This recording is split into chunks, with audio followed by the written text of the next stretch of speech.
Oke, teman-teman apakah sudah dibuat project Express-nya? Tadi Sudah. yang sudah buat salah satu mahasiswa yaitu adalah Fitri dan ini siapa ini? Farizi.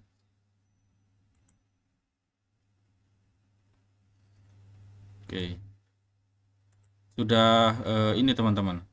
Kalau apa namanya sudah sampai ke sini belum? Sudah sampai bisa dijalankan. Belum, Sudah. kalau saya belum, Pak.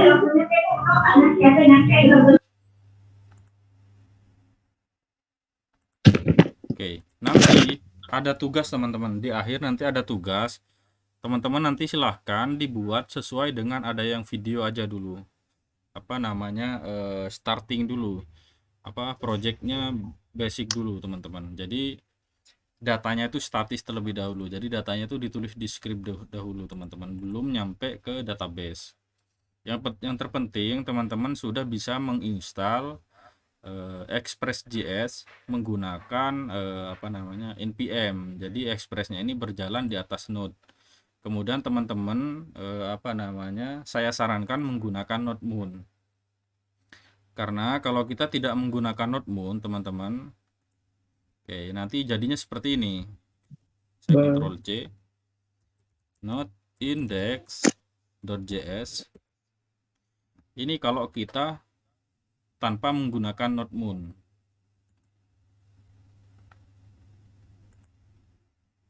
Oke, kalau ini tidak menggunakan NodeMoon teman-teman.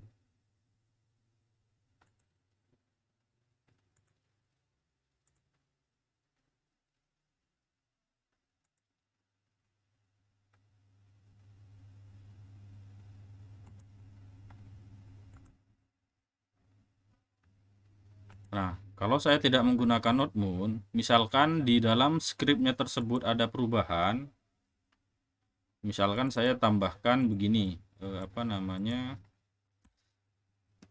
saya tambahkan app baru teman-teman. Saya tambahin metode baru di sini app.get, misalkan apa namanya admin begini, request, kemudian respon.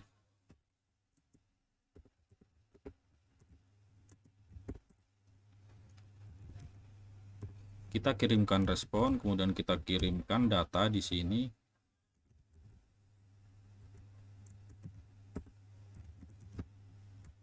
Oke, nah misalkan seperti ini.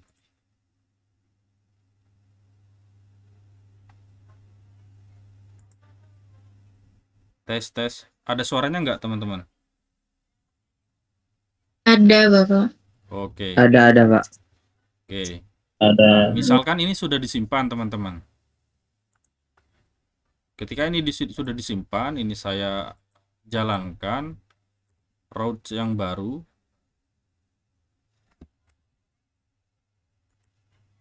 Admin. Nah, ini nggak terbaca teman-teman karena Express menyuruh kita untuk menjalankan ulang servernya. Ini cannot get admin. Jadi admin ini tidak ditemukan untuk root admin ini. Nah, maka harus kita jalankan ulang di sini teman-teman. Kita matikan dulu pakai ctrl-c, kemudian kita jalankan ulang. Nah, setelah itu baru kita refresh, ini baru bisa. Semuanya, kita kembali lagi di praktikum mata kuliah workshop pemrograman web. Ya.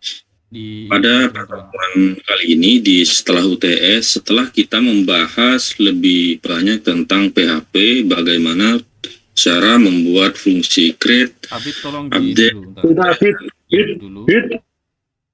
Oke, siap. Nah, ini kalau kita tidak menggunakan NodeMoon teman-teman. Jadi NodeMoon itu sebuah library apa namanya? Saya dimatikan dulu. NodeMoon ini berfungsi untuk ini teman-teman. Apa? Jadi ketika kita melakukan apa? Query atau kita melakukan sintaks di dalam Express ini misalkan ada perubahan seperti itu. nanti oleh NodeMoon ini nih akan dikompil terlebih dahulu. Ini seperti ini teman-teman.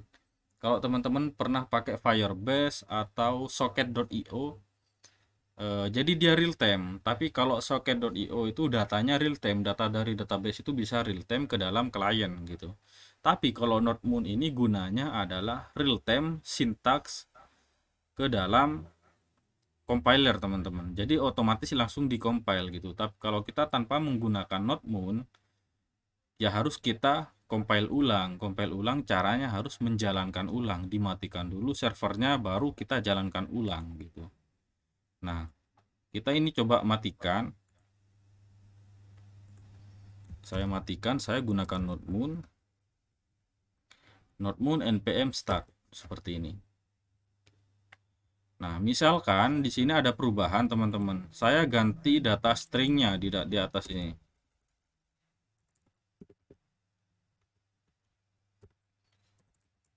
Ini halaman admin. Oke, sekali lagi ini masih statis terlebih dahulu teman-teman, karena ini adalah pemahaman dasar terlebih dahulu. Ketika saya refresh di sini, nah ini langsung berhasil. Loh, jangan-jangan ini hanya berlaku untuk data stringnya aja Pak, atau bodinya aja gitu. Bodinya itu di sini teman-teman. Nah, enggak teman-teman. Jadi misalkan kita tetap nih mau pakai nodesnya aja gitu, kita jalankan seperti biasa, node index.js. Kita rubah di sini. Ini halaman, kita kasih begini aja, ini halaman aja begini.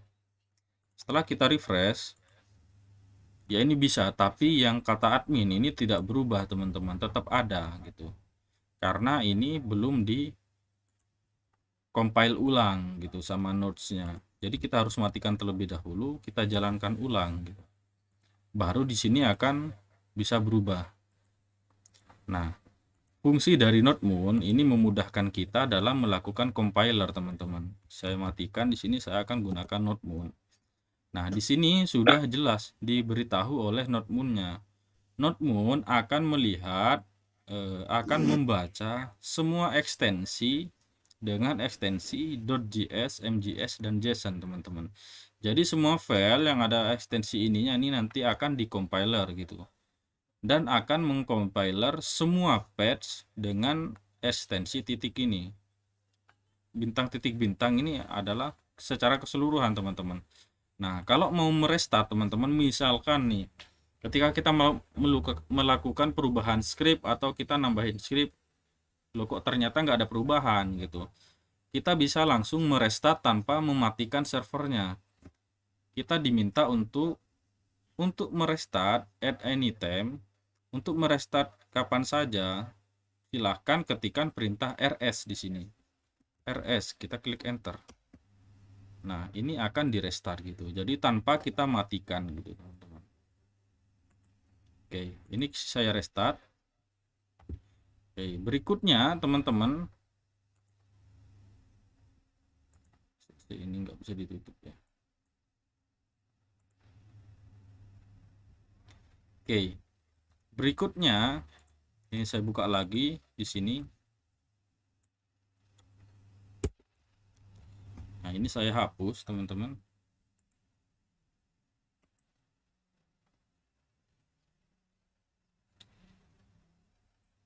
Di Express teman-teman ada, saya coba buka dokumentasinya di sini. Ini kok nggak bisa ya.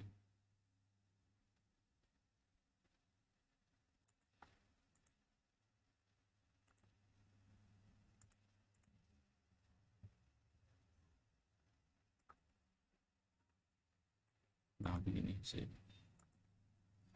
saya buka dokumentasinya Express di sini. Nah, nanti teman-teman silahkan coba buka di sini expressjs.com, silahkan dibaca dokumentasinya. Sekarang ini versi 4 teman-teman, dan ternyata ini ada versi yang terbaru, versi 5 tapi belum sepenuhnya dirilis. Ini masih versi beta. Oke, di sini ada banyak macam-macam teman-teman. Ini di Express.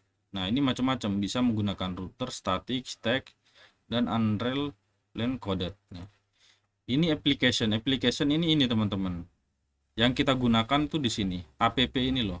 App kita bisa menggunakan get. Nah, di sini banyak lagi. Bisa menggunakan .all, bisa menggunakan app delete, disable. Nah, ini yang kita gunakan, ini app.get ini. App get title ini bisa langsung seperti ini. Nah, app.listen teman-teman, yang kita gunakan untuk menjalankan servernya ketika dijalankan nanti dimunculkan pesan seperti itu. Nah, ini banyak banget teman-teman. app.render, app.put, app.use teman-teman. Nah, yang akan saya coba ini adalah app.use-nya terlebih dahulu. App.use. Nah, ini coba saya terjemahkan di sini.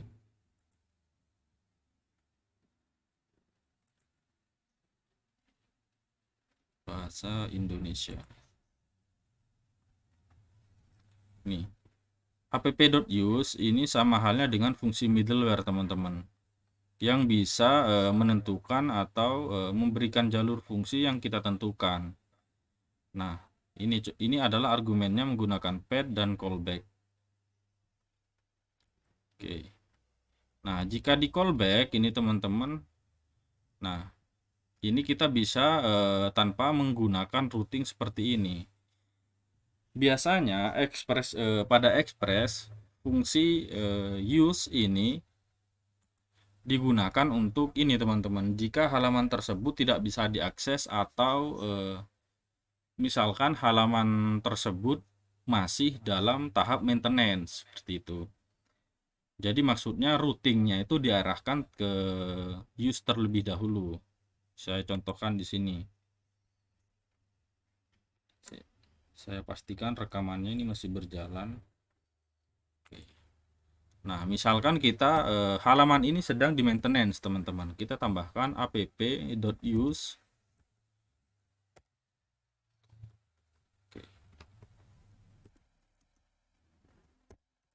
Request dan respon.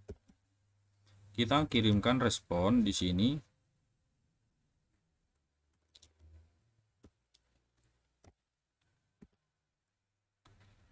Halaman dalam perbaikan gini.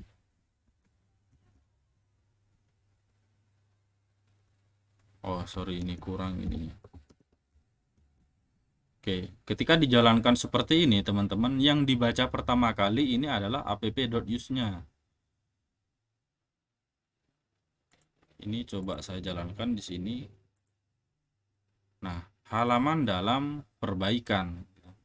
Kalau kita buka inspect, karena kalau kita menggunakan JavaScript, teman-teman harus sering menggunakan inspect elemen di bagian sini, di bagian konsol. Kalau ada error nanti dibacanya di sini teman-teman. Bisa ditarik ke bawah. Nah, oke ini. Nah, kita lihat statusnya di network ini ketika saya reload.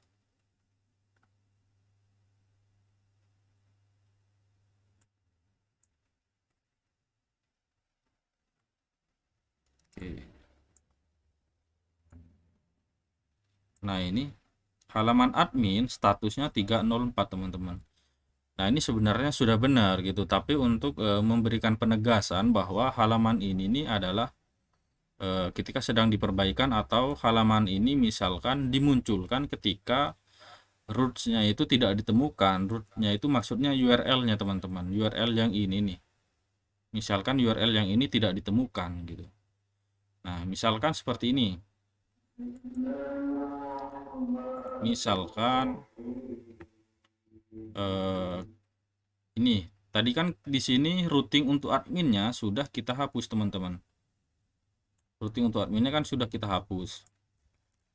Saya paste di bagian bawah begini. Misalkan ini halaman tidak ditemukan. Saya simpan begini. saya paste, kemudian di sini teman-teman. Nah, ini tetap akan dijalankan di sini teman-teman.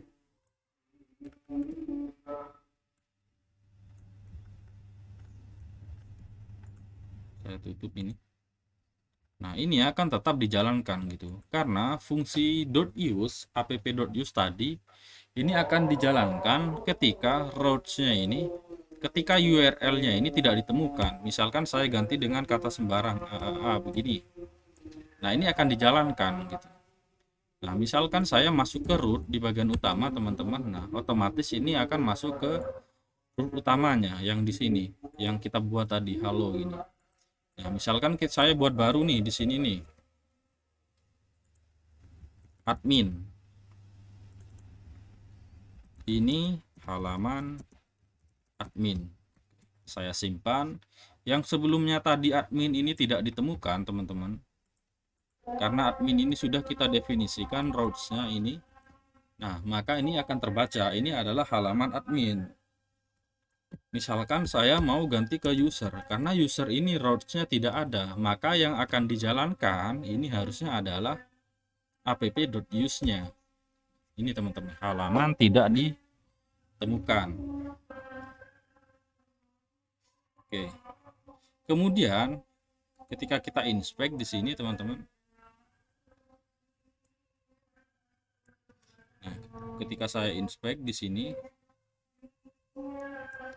kita masuk ke bagian network. Nah, biasanya saya tuh ngeceknya di sini. Oke. User ini status kodenya 304 not modified ini. Harusnya ini not found teman-teman. Atau 404 gitu tuh. Jadi kita bisa di sini mengirimkan status juga gitu di dalam responnya. Oke, saya buka lagi Visual Studio Code-nya di sini. Jadi di bagian use-nya ini saya mau mengirim sebuah status teman-teman. Saya mau mengirim sebuah status res.status begini. Kita kirimkan kodenya 404 yang biasanya digunakan jika halaman tersebut tidak ditemukan gitu. Nah, teman-teman nanti bisa menggunakan yang lain misalkan. Ini saya refresh di sini. Oke. Nah, statusnya 404 teman-teman. Not found begini. Jadi halaman ini tidak ada gitu. Kalau kita masuk ke halaman admin begini. Oke, ini ada teman-teman. Oke, status kodenya ini ada. Requestnya menggunakan metode get. Oke. Ini saya tutup. Oke. Jadi nanti di sini teman-teman tugasnya adalah membuat halaman baru.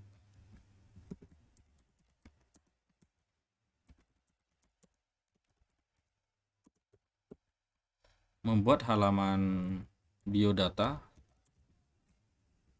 Oh, bukan. Halamannya adalah about. Yang kedua adalah kontak. Yang ketiga adalah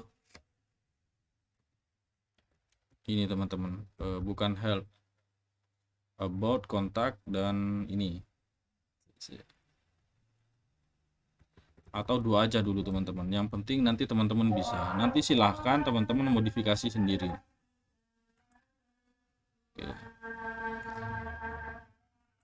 Caranya nanti teman-teman bisa buka lagi di sini nih. Misalkan tambahin about di sini. Oke. Jadi nanti ketika saya masuk ke sini about.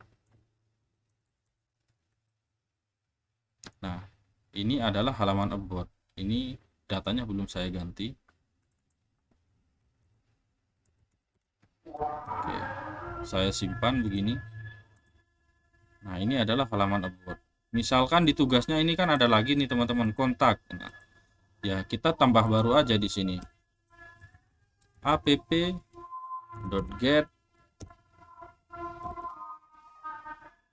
kontak ini. Setelah itu kita kirimkan request dan respon di sini. Respon kita kirimkan Ini halaman kontak begini.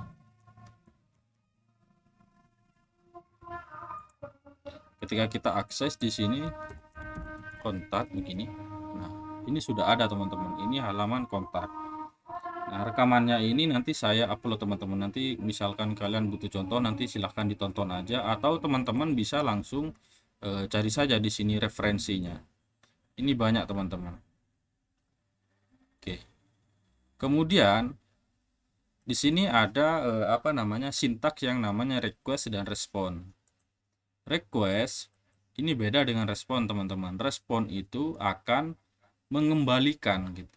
Jadi fungsinya respon itu adalah mengembalikan data yang dikirimkan teman-teman. Kalau request itu mengirimkan data ke dalam project express-nya.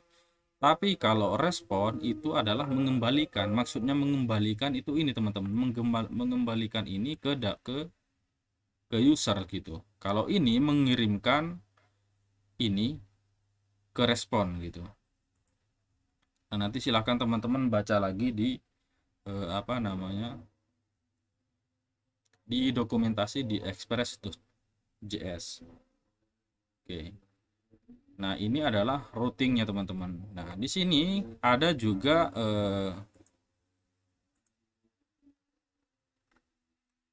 di respon di sini. Ini banyak banget teman-teman. Kita bisa mengirimkan dalam bentuk format JSON juga di sini. Respon JSON seperti ini. Misalkan saya mau mengirimkan sebuah JSON nih. Oke, nah di bagian kontak mau saya kirim sebuah JSON teman-teman. JSON. Oke. Kita copy aja langsung bisa teman-teman. Nah, ini adalah metadatanya user Tobi gini. JSON kita kirimkan dalam bentuk JSON misalkan nama begini.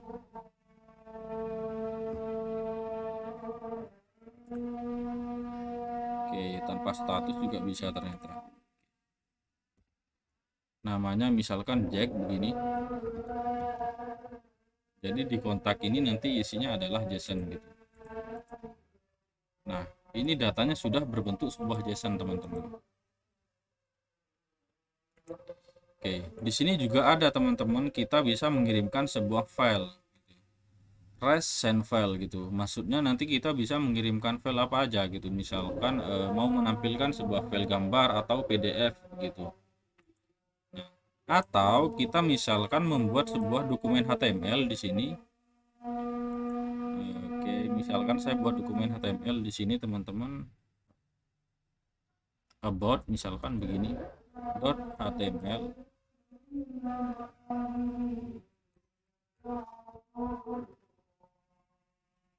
Oke, ini waktunya sudah mau habis untuk apa namanya zoomnya karena ini cuma sebentar teman-teman. Nah, ini saya akan kirimkan H1 begini. Halaman about begini. Seperti ini halaman about. Nah, kita bisa ganti teman-teman. Responnya kita bisa ganti menjadi sebuah send file. Di bagian sini. Send file begini. Kita bisa kirim sebuah file di sini teman-teman. Nah, yang dikirimkan bukan lagi string, tapi file teman-teman. File itu ada di luar di sini. About.html simpan, koma. File ini ada di mana teman-teman? File ini ada di dalam folder root. Folder root itu adalah nama dari direktorinya. Setelah kita simpan begini,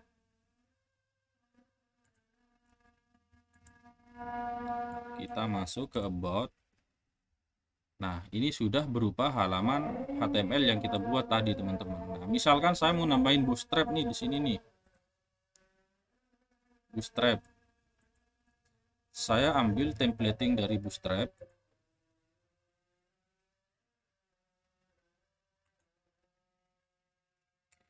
Saya ambil yang sudah ada resource-nya. Saya paste di about.html di sini. Saya ganti ke hello world. Saya tambahin di bawahnya, saya tambahin button begini, hello button kelas btn min small btn min danger begini.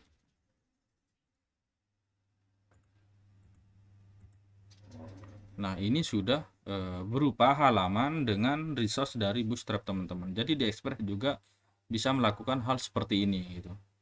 Nah, misalkan nih saya tambahin di sini dot container biar ini ada di tengah.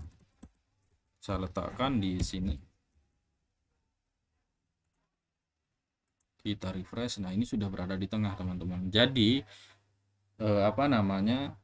teman-teman yang sebelumnya sudah pernah mempelajari Bootstrap ini nanti bisa dipakai juga di sini untuk fungsi di servernya, karena Express ini basicnya adalah server side, teman-teman. Maksudnya server side ini adalah Express ini adalah framework yang kita gunakan khususnya untuk membuat sebuah server gitu. Kliennya di mana, Pak? Kliennya nanti itu kita bisa menggunakan framework React yang kita pernah coba di semester 1 gitu. Nah, nanti kita bisa menggunakan React untuk framework kliennya. Nah, di sini kita baru mempunyai sebuah bot, teman-teman. Bagaimana kita jika mau menambahkan yang lain, misalkan kontak juga. Kita mau bikin juga di sini kontak.html. Saya simpan di sini. Nah, maka tinggal saya ganti aja di sini, yang bagian kontak ini bukan lagi data JSON, tapi kita kirimkan sebuah file di sini. Di sini kita copy aja.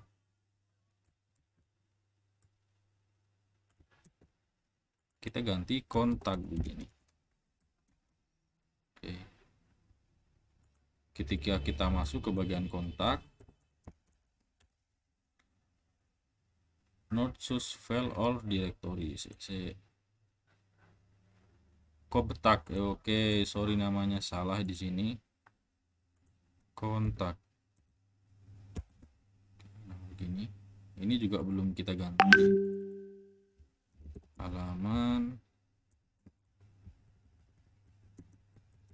kontak. Kita simpan. Nah, ini sudah bisa, teman-teman. Jadi silahkan nanti kalian buat beberapa halaman di dalam Express, gunakan file HTML juga di sini. Nah, nanti silahkan diparsing di sini menggunakan response send file. Dan kemudian nanti silahkan teman-teman tambahkan metode app.use untuk memberitahu kepada Express jika misalkan URL tersebut tidak ditemukan. Nah, gunakan halamannya itu sebagus mungkin, teman-teman. Gunakan send file juga seperti ini. Oke. Jadi nanti tugasnya seperti ini, tambahin about dan kontak, kemudian halaman 404. Nah, seperti ini. Oke. Di dalam about nanti isinya adalah biodata kalian,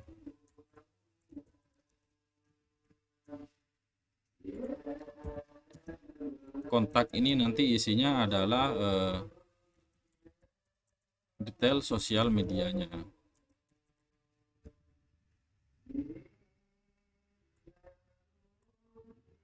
Oke. Ini saya copy, saya paste di grup. Nah, ini teman-teman. Jadi sekedar ini masih permulaan. Nanti di pertemuan berikutnya teman-teman akan lebih sering menggunakan Express. Jadi nanti database-nya juga bisa menggunakan MySQL atau menggunakan Mongo gitu. Tapi frameworknya kita tidak menggunakan bahasa PHP lagi, tapi mau menggunakan framework Express menggunakan bahasa JS gitu. Oke, sampai di sini apakah ada pertanyaan teman-teman sebelum kuliahnya saya tutup?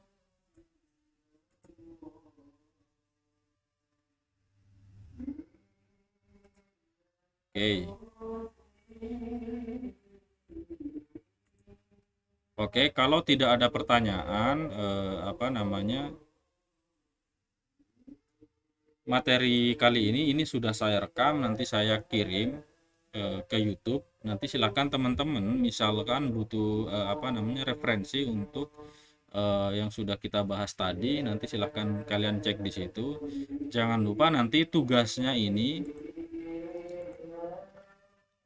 nanti kalian dibuat, nanti kalian silahkan hasilnya itu direkam teman-teman, direkam, diupload ke YouTube kalian masing-masing, kumpulkan di link Google Form nanti yang akan saya kirim. Oke, teman-teman bisa dimengerti? Bisa Bapak. Bisa Pak, bisa Pak. Oke, terima kasih teman-teman. Ini karena waktunya sudah hampir habis, untuk waktu Zoom-nya kurang dari 1 menit lagi ini akan segera mati. Maka kuliah kali ini akan saya tutup. Terima kasih. Silakan tugasnya dikerjakan. Jangan lupa nanti minggu depan itu teman-teman di pertemuan ke-11 sampai ke terakhir nanti akan ada dosen dari, bukan dosen tapi praktisi langsung dari industri teman-teman. Jadi nanti akan ada praktisi langsung yang akan mengajar kalian, tapi nanti akan tetap saya pandu juga gitu. Jadi nanti sebisa mungkin teman-teman harus masuk semua, kuliahnya ini tetap sama gitu teman-teman. Minggu depan ini udah harus offline ya, karena tadi saya tanya ke Pak Joko, katanya nggak ada yang ke kampus gitu. Jadi minggu depan teman-teman udah harus ke kampus ya. Iya Pak. Iya Bapak. Oke, terima kasih. Kalau begitu kuliah kali ini saya tutup. Assalamualaikum warahmatullahi wabarakatuh. Waalaikumsalam warahmatullahi wabarakatuh. Warahmatullahi wabarakatuh.